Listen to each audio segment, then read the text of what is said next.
My name is Carla Holloway, and I hit the floor right in front of my entire family on Christmas Eve food, spilling across the table and onto me.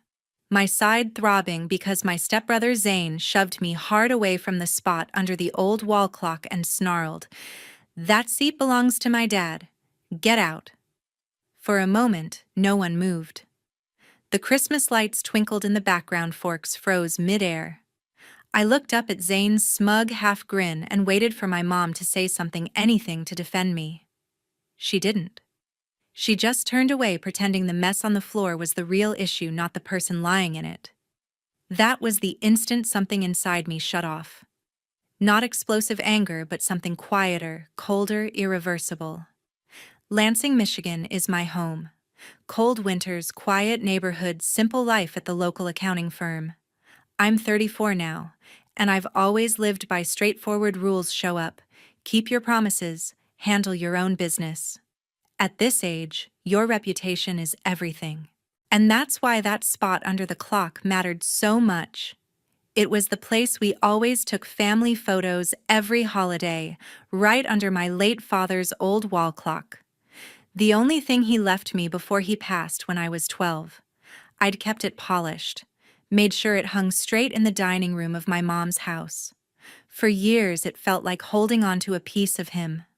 That night, something broke for good.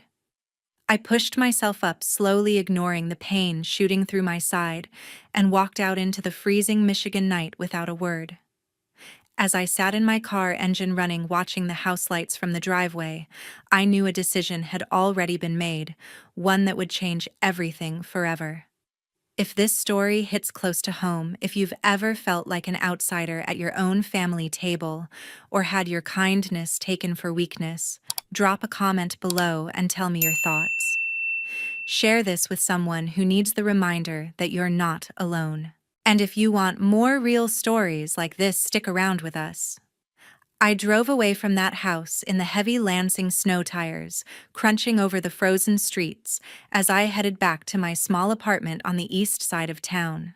The pain in my side throbbed with every bump in the road, but I kept the heater blasting and the radio off. No Christmas music to mock me tonight. Lansing, Michigan has always been home.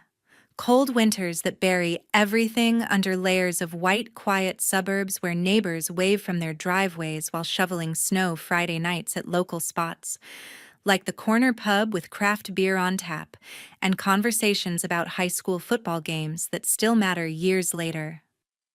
I'm 34 now, working as an accountant at a mid-sized firm downtown, steady paycheck deposited every 2 weeks, full benefits, the kind of job that lets you pay bills ahead of schedule and build a modest emergency fund. I've lived carefully ever since Dad passed when I was 12. Thomas Holloway fought a long illness that drained everything, leaving behind medical debts Mom struggled with, and that old wall clock he'd picked up at a flea market one summer. The glass face has a faint crack. From when we moved after the funeral, the hands move a bit slow if you don't wind it regularly, but the tick-tock is steady, reliable. The only constant sound from my early childhood I can still recall clearly.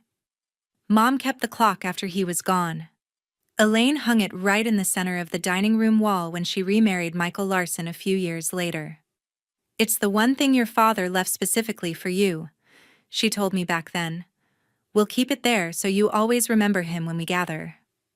Michael didn't object. He was a quiet man. Steady job in manufacturing at one of the plants outside town brought his son Zane into our lives as part of the package. Blended family, everyone called it. I tried my hardest to make it feel natural. That's why, about 3 years ago, I decided to use a big chunk of my savings, the money I'd scraped together slowly by living frugally, driving the same reliable sedan for a decade, skipping trips or big purchases to completely redo the dining room at their house. The old floor was worn linoleum, peeling at the corners and stained from years of spills. The walls were a dull yellow that made the whole space feel closed in, even with the windows open. I researched contractors online, got multiple quotes, chose a local crew with good reviews. We ripped out the old flooring and laid down solid oak hardwood that felt warm and substantial underfoot. Painted the walls a soft cream tone that caught the light, better replaced the outdated ceiling fixture with pendant lights that cast a gentle glow over the table during dinners. I even added new baseboards and a fresh coat on the trim to tie it all together. Nothing flashy, just quality work that made the room inviting. Mom cried happy tears the day it was finished. She walked around touching the new surfaces, hand over her mouth. "Now we can actually have people over without feeling ashamed of the place," she said, pulling me into a hug.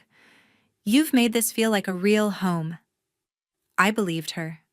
Believed we were finally creating something solid, a space where holidays and birthdays could happen without awkwardness. I handled all the paperwork myself. Mom suggested it early on. "You're the one who deals with numbers every day. Carla better if you sign the contracts and handle the payments." I didn't think twice. I put down the deposits from my checking account, scheduled the inspections, made sure the crew got paid on time. Reimbursements came slowly, checks from Mom and Michael over several months. But I didn't mind. It felt like investing in us, in belonging. Zane never offered to chip in.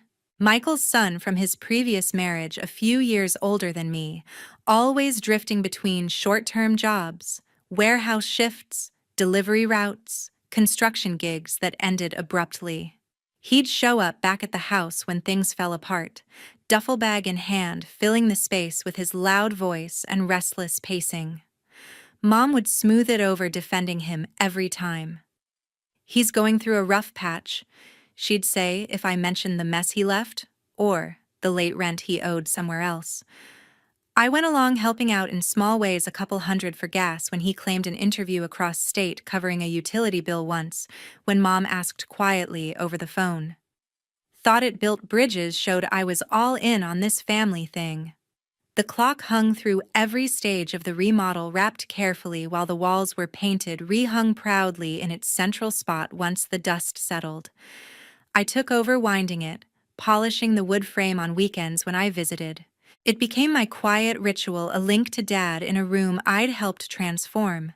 Sitting in my apartment that night, staring at the blank wall where I could hang something of my own someday, those choices felt less like generosity and more like quiet dues paid for a seat that was never truly mine.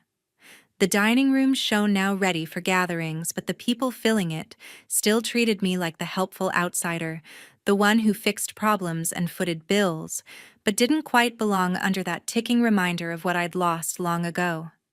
I sat in my apartment that night, the dim lamp casting long shadows across the room as the events replayed in sharp fragments. The silence felt heavier than usual, broken only by the occasional creak of the building and distant snowplows clearing the streets outside.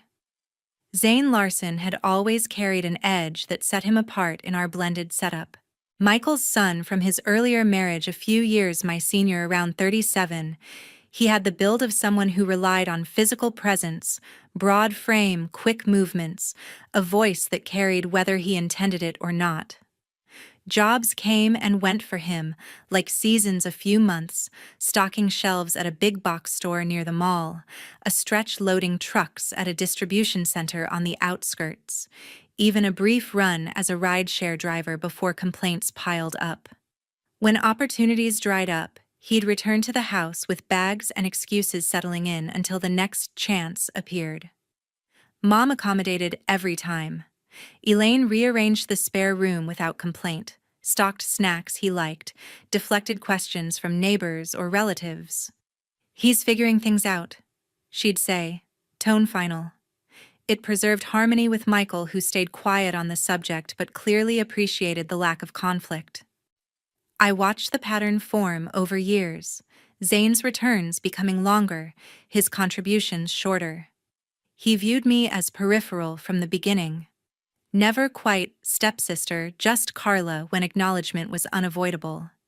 He'd use the garage for projects without cleaning up, borrow kitchen appliances that migrated to his room, offer opinions on my choices, unasked career, too safe apartment, too small life, too predictable.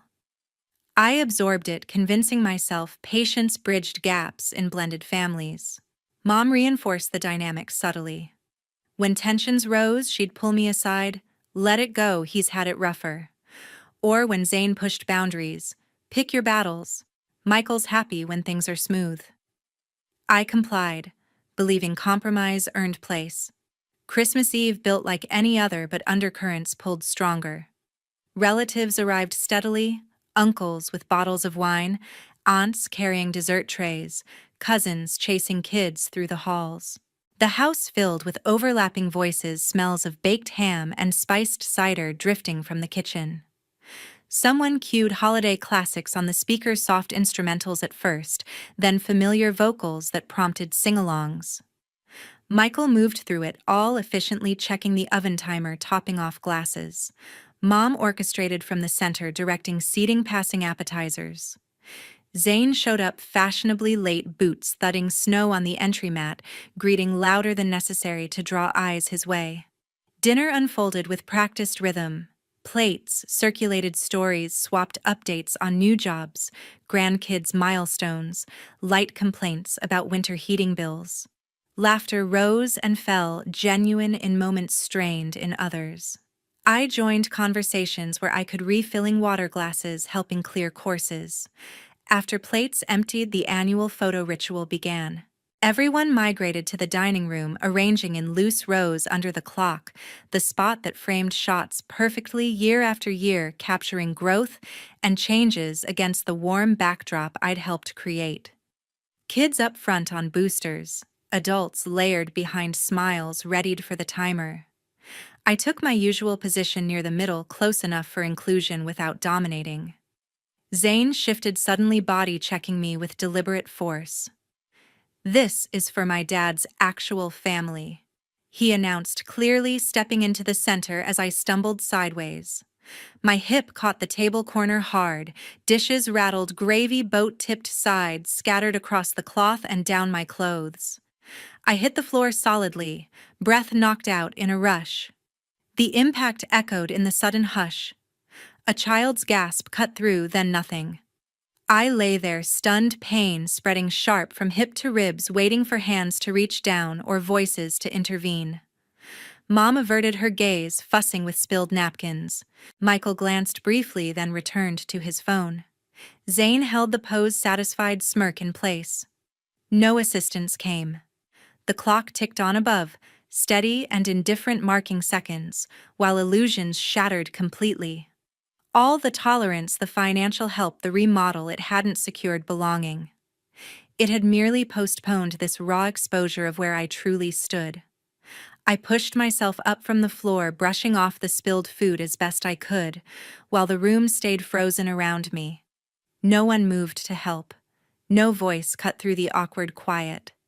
I grabbed my coat from the hook by the door, slipped on my boots, and walked out into the snowy night without a single word. The cold hit hard the second I stepped outside, wind whipping flakes across the porch light's glow. My side ached with every breath, but I made it to the car, sliding behind the wheel and starting the engine to let the heater warm up.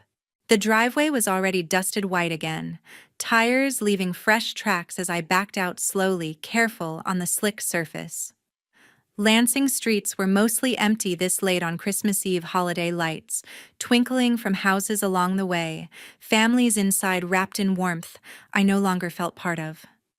The drive to my apartment took about 20 minutes with the cautious speed past the closed shops downtown, over the bridge, where the Grand River reflected street lamps in broken shards through neighborhoods where snow muffled everything. Hands gripped the wheel tighter than needed, knuckles white against the dashboard glow. The pain radiated in waves, a constant reminder, but I focused on the road wipers sweeping rhythmically. My phone buzzed in the cup holder, Mom's name first, then Zane's, then Mom again. I let each call ring out, screen lighting the interior briefly before going dark. By the time I parked in my spot behind the building, snow had started accumulating on the windshield again. I sat there a minute, engine idling, watching flakes melt on the glass. Finally shut it off, grabbed my things, and headed up the exterior stairs, key ready for the lock. Inside, the apartment felt smaller than usual. I dropped keys on the entry table, hung the coat, left boots by the door to drip on the mat. Didn't turn on main lights, just the small lamp in the living room casting long shadows across the couch and bookshelves. Sank down heavy still in sweater and jeans, staring at the blank TV screen reflecting the room back at me. The phone buzzed again on the table, a text this time. "Zane, you're just a guest here. Stop making a fool of yourself." A guest? After everything. The word stung sharper than the cold outside. I set the phone face down, leaned back, and let the quiet settle. The building hummed faintly, neighbors' muffled TV somewhere above, heat pipes clinking as they expanded. Memories came unbidden, specific ones that painted the picture clearer than any broad regret. Like 18 months ago, when Zane lost another job and needed reliable transportation for the next one lined up. He'd cornered me in the kitchen during a Sunday visit, casual as ever. "Dealership has this used SUV, decent miles, good for deliveries. Just need help with the down payment to get better terms." Mom nodded along from the sink. "I transferred $1,500 that week, thinking it invested in stability. He bought the vehicle, but the job fell through and the money never came back." Excuses about unexpected registration fees, then silence. Or the spring before that, when his apartment lease ended suddenly over late payments. Mom called one evening, voice hushed. "He's got nowhere lined up yet. Can you spot him first and last month's rent for a new place? Your credit's strong if we put it under your name. Temporarily, the landlord won't ask questions." I co-signed the application online that night, paid the deposit from savings. He moved in, stayed 6 months before skipping out on the last 2, leaving me to cover or face collections. Smaller instances stacked up too, covering concert tickets when he forgot cash for a group outing Michael planned, paying for his portion of a tool set he claimed was for house projects, but used for side gigs that never panned out, even fronting costs for a certification course he swore would change things, only to drop it halfway. Each time, the request came wrapped in urgency and family obligation. Mom's pleas about keeping peace with Michael, Zane's promises it was just this once. I'd rationalized it as my role, the stable one, filling gaps, proving commitment in a setup that never fully welcomed me. In the dim light, those moments lined up like evidence, not isolated favors, but a system where I absorbed costs to maintain equilibrium. The house remodel I'd funded, the paperwork I'd handled, the patience I'd extended, it all fed the same dynamic. Useful when needed, disposable when inconvenient. The phone stayed silent now, no more buzzes. I got up, eventually made tea in the kitchen, steam rising against the window overlooking the snow-filled lot. The ache in my side had dulled to a steady throb, matching the clearer ache inside. No tears came, just a deep, exhausting recognition that efforts to belong had only highlighted how conditional it all was. I rinsed the mug, turned off the lamp, and headed to bed early, pulling covers high against the chill seeping through the walls. Sleep came slow, mind turning over the shift that had started hours earlier on that dining room floor. Morning sunlight cut through the half-open blinds as I stirred on the couch, a dull headache pulsing from the awkward sleep and everything that had crashed down the night before. The apartment was chilly. The radiator hadn't fully kicked in yet. I reached for my phone on the coffee table, intending to check work messages and call in if needed. The screen lit up with the usual notifications, but one stood out immediately, a push alert from the credit monitoring service I'd subscribed to a couple years back after a coworker got hit with identity theft. The banner read, "Alert, new account opened in your name." My thumb hovered a second before tapping it open. The app loaded the details slowly, and there it was. A new personal loan for $22,000 approved and disbursed with me, listed as cosigner. The lender was the community credit union I'd banked with forever, the same one downtown where I'd opened my first checking account in college. The origination date was recent enough to make my skin crawl. I sat up straighter, heart rate picking up as I scrolled through the summary. Attached images showed scanned documents, application form ID copies, income verification pulled from old tax records somehow. The signature line bore my name in ink that looked close, familiar slant on the letters, but the curves were off the pressure, uneven in places I never varied. Only someone who'd watched me sign checks or forms over years would attempt it, thinking the small differences wouldn't matter. Coffee forgotten. I opened my laptop on the kitchen counter and logged into the full credit report portal for a deeper look. The hard inquiry from the credit union had already hit, dropping my score a noticeable chunk. With the loan balance now reporting as active debt, the utilization ratio spiked, dragging the number down further. I'd worked hard to keep that score high, paying cards in full, never missing due dates, building it brick by brick for security for options. Seeing it eroded overnight felt like watching savings evaporate.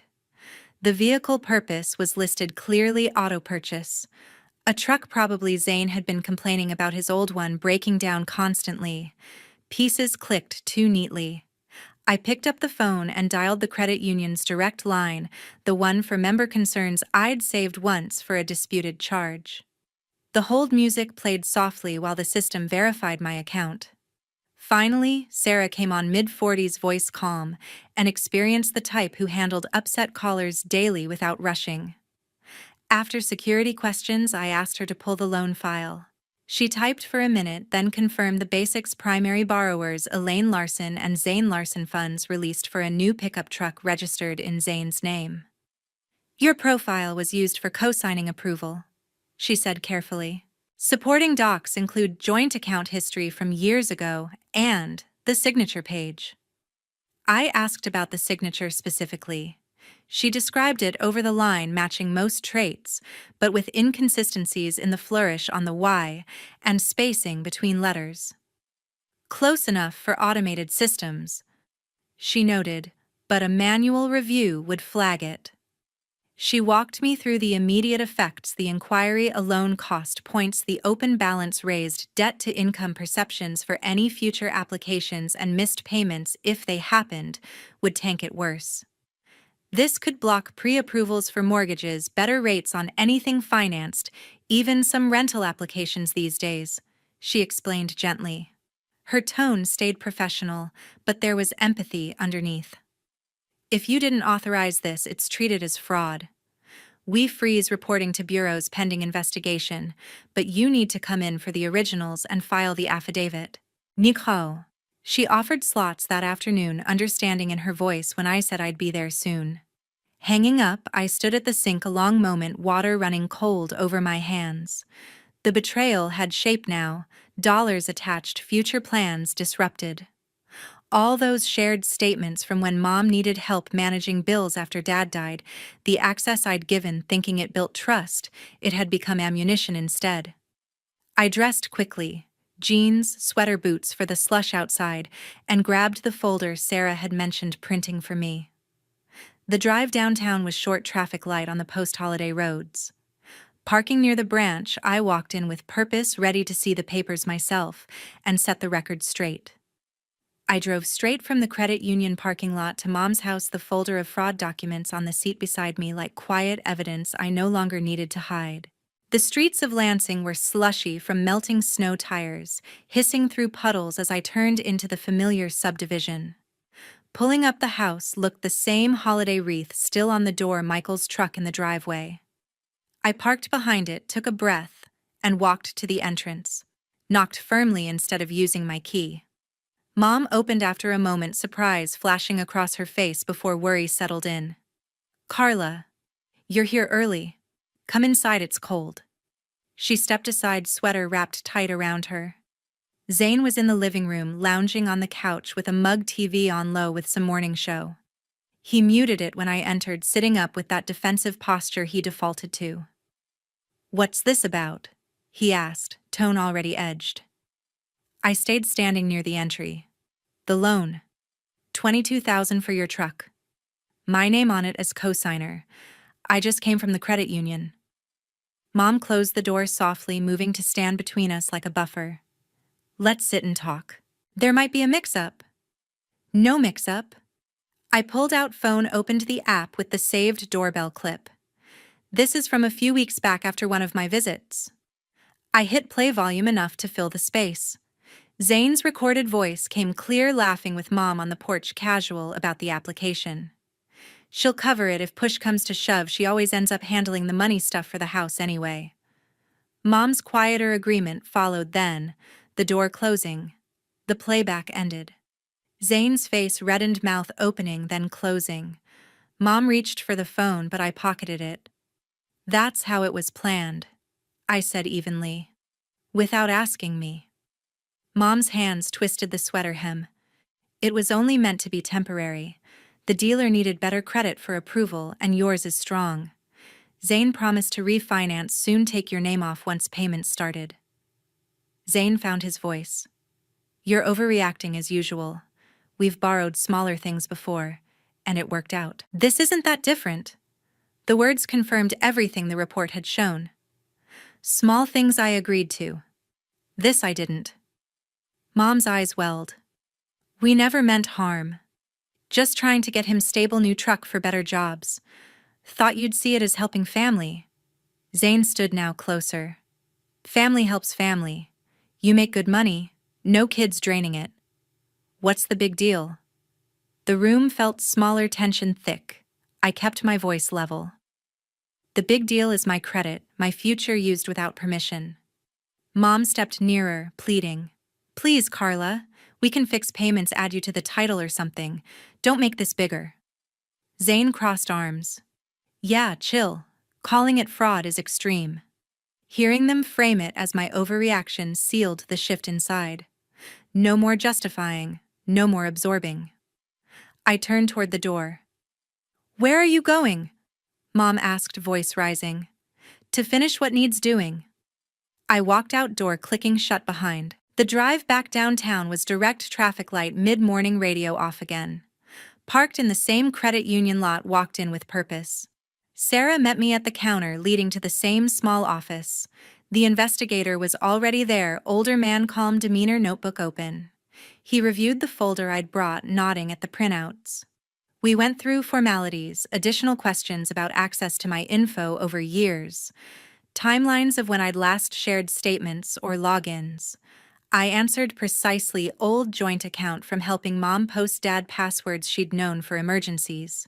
He requested fresh signature samples, multiple lines on forms, varying speed to show natural range. Compared them live to the loan page scans, pointing out inconsistencies even I hadn't noticed initially. Angle of crosses, dot placement on eyes.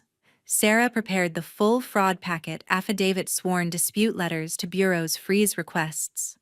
I signed where needed, pen steady. The investigator explained, reporting internal hold on the account, credit bureaus notified for deletion, pending outcome, potential escalation if patterns suggested broader issues. Walking out later, folder thicker with confirmed copies. The decision felt complete. No second thoughts. No outreach needed. Protection in place. Future safeguarded without further words to them. I left the credit union with the signed affidavit and supporting documents in a neat folder, the weight of them lighter than expected as I stepped back into the crisp, Lansing air. The following weeks passed in a series of emails and phone calls from the investigator, requests for additional bank statements, clarification on timelines, confirmation of the handwriting samples I provided. Each response from me was prompt, factual, building the case step by step without emotion clouding the details. The hearing notice arrived by mail soon after, setting the date at the Ingham County 55th District Court in downtown Lansing. I prepared quietly, printing extra copies of everything, dressing in simple business attire the morning of arriving early to find parking near the older brick building that housed most local civil and misdemeanor matters.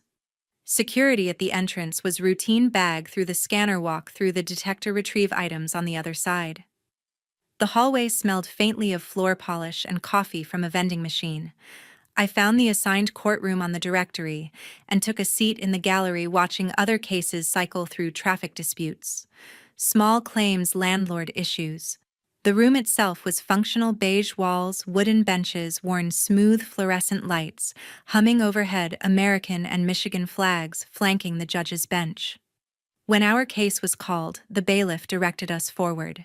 Mom and Zane were already present on the opposite side, accompanied by a court-appointed attorney in a rumpled suit. Mom wore a plain sweater, hair pulled back, hands clasped tightly in her lap. Zane sat with arms folded, jaw set, staring ahead, rather than acknowledging me. The prosecutor, a composed woman named Ms. Reynolds with short dark hair and a navy blazer, stood first to outline the complaint.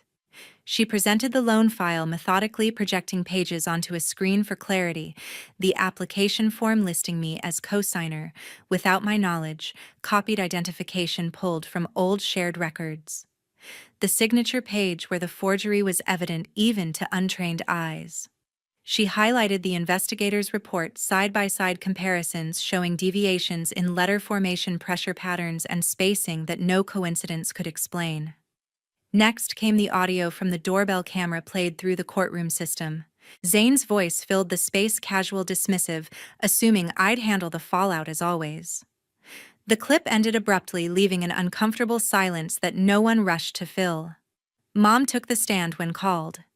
She swore in quietly, voice trembling, as she confirmed signing the documents and providing the supporting information. It was meant to be short-term, she repeated, eyes fixed on the rail in front of her. Zane needed the truck for work, and the dealer wouldn't approve without stronger credit backing. I thought we'd refinance, soon remove Carla's name before it affected her. The prosecutor asked follow-up questions about consent, whether I'd been informed, agreed, or even discussed. Mom admitted no direct conversation had occurred.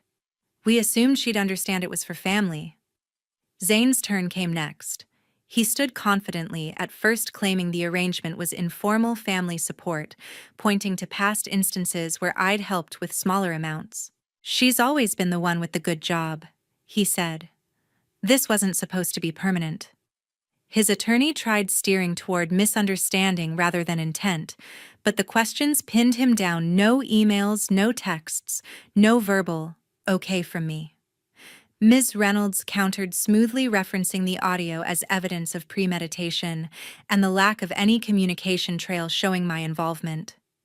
Relatives filled several benches behind aunts, uncles, a couple cousins who'd driven in.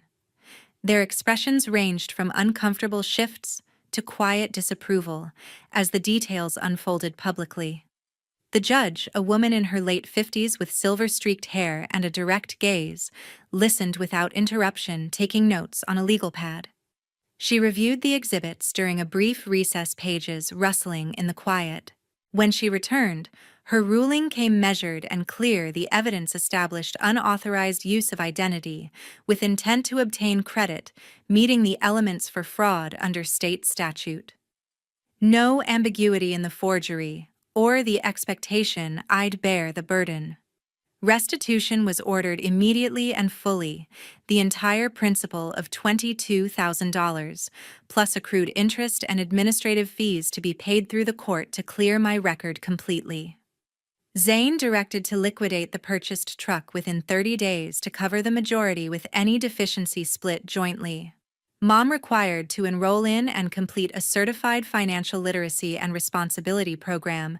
Her credit profile flagged accordingly for the standard 7-year reporting period, impacting future borrowing, rentals, even some employment checks. The judge noted the family relationship as mitigating for sentencing. No incarceration at this stage, but a permanent record unless payments defaulted. Probation terms included no further contact with my financial information. As the gavel fell, Mom turned toward me from her seat, eyes pleading through tears. Carla, wait, we can figure payments, talk outside. Zane muttered something under his breath. Face flushed. I gathered my folder calmly. The court figured it for us. No raised voice, just statement. I walked past the relatives' averted gazes and hushed murmurs down the polished hallway, out the heavy doors into bright winter sunlight.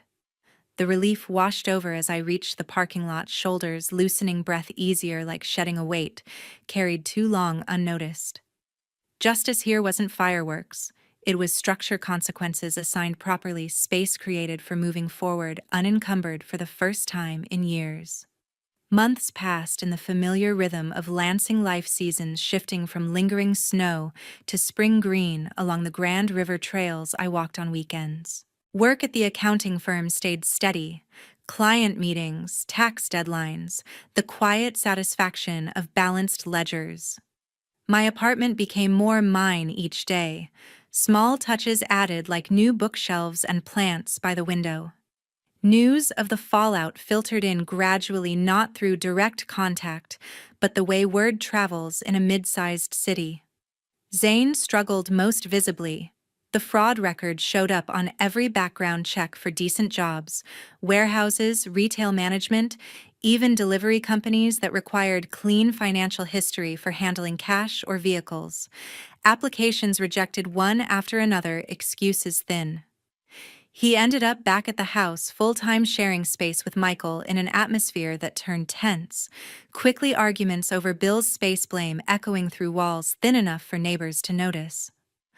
Mom and Michael unraveled soon after. The restitution payments strained budgets, already tight arguments escalating from whispers to shouts about money priorities and embarrassment in front of friends. Relatives stopped inviting them to gatherings, polite excuses masking discomfort over the public hearing details that spread through family chats. They separated formally by summer papers filed quietly, house listed for sale to cover debts. Mom downsized to a small rental on the south side, selling furniture and keepsakes at weekend garage sales to make ends meet dining table where holidays happened. China. She'd collected pieces I'd grown up with dispersed to strangers. I heard these updates secondhand through a cousin at the grocery store, an old neighbor at the coffee shop, never seeking them out. My phone stayed silent from their numbers deleted early on, along with old group texts and shared albums. No messages answered, no calls returned. Boundaries held firm. One quiet Saturday in early fall, I drove to the old house for the last time. The for sale sign stood in the yard, leaves scattered across the driveway. The place felt empty even before I entered, echoes in hallways, rooms stripped of personal touches. The clock still hung in its spot, ticking faithfully despite everything. I took it down, carefully wrapped in a towel, carried to the car like retrieving a piece of myself left behind too long. Back in my apartment, I hung its center wall above the fireplace mantel, the focal point when entering the living room. The crack in the glass caught light differently here. The hands moved with the same deliberate pace. Sitting with coffee one morning, listening to the steady tick-tock fill the space, it sounded like freedom rather than loss, a reminder of roots without chains. Weekends settled into comfortable routines, long walks along the riverfront trail as leaves turned color, trying new cafes downtown with outdoor seating, reading on the balcony when weather allowed. Work promotions came recognition for consistent performance, added responsibilities that felt earned rather than owed. Evenings alone weren't lonely anymore. They were chosen, peaceful. The consequences weren't dramatic revenge, they were natural outcomes of choices made. Zane's opportunities narrowed, Mom's social circle shrank, Michael's fresh start complicated by divided assets. They navigated it without my involvement, as adults should. Looking back from this quieter place, the lesson crystallized clearly. Respect in blended families, or any family, has to flow both ways, built on trust rather than assumption. When that trust gets exploited, repeatedly shattered by deception over something as fundamental as identity and security, the healthiest path isn't endless forgiveness or forced reconciliation. It's stepping away completely without explanations owed or backward glances needed, letting actions speak their own truth. The clock ticks on my wall, now steady as ever, a sound from childhood reclaimed on my terms. It reminds me daily that self-worth isn't negotiated or earned through sacrifice. It's protected fiercely when necessary. And in that protection, real peace finally arrived.